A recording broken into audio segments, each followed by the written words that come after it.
challenge where we must, but it's better to engage to challenge than to stay aside, as it were. Important to cooperate where we can on issues like climate change, which need that cooperation. So I'm very pleased with the engagement and the progress that we've made. Thank you. If I can just add, you know, our motivation is cutting emission, creating jobs. And this is really about that. And you will not find one scientist or political scientist addressing climate change and reaching our targets who can point to that without CCS. Because it can come from gas, which is making you know, a prolongation of gas as an energy source possible. That's important for jobs. But also the hard to abate industries like cement, for example. So if you're going to bring that down, this is the only way to do it. So this is a front runner.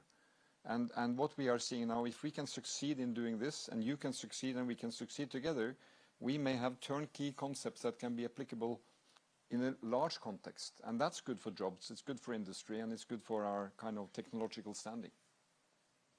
So the last questions today goes to PA.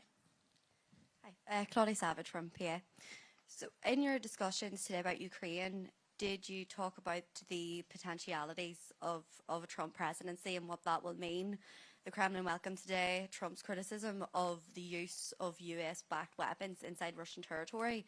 So if the US is to backtrack on that, will Storm Shadow missiles still be permitted for use by the UK? And just secondly, sorry, when will the powers from the Foreign Influence Registration Scheme come into effect? Has the delay on that enabled this Chinese spy situation? And given that it's not the first time a Chinese spy has been found to be quite high up in British life, is this a sign that the UK is the weakest link in the Five Eyes Alliance? Well, in relation to the scheme, let me deal with that straight away, because we've been working on it from day one in government, and there will be an update coming shortly, so you'll have more information in relation to that.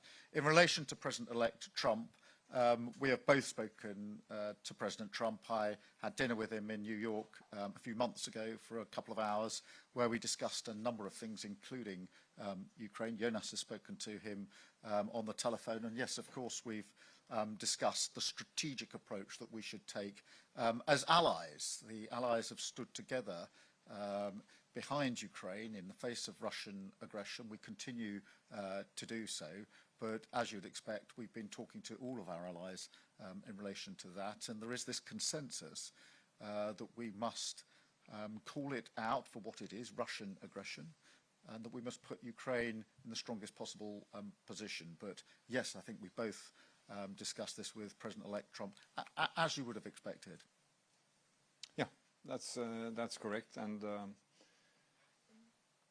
I think my perception was that the President was in a listening mode. He's been calling many colleagues in Europe, trying to find out, you know, the thinking here, and appreciating that this is complex. I think that's the right point of departure.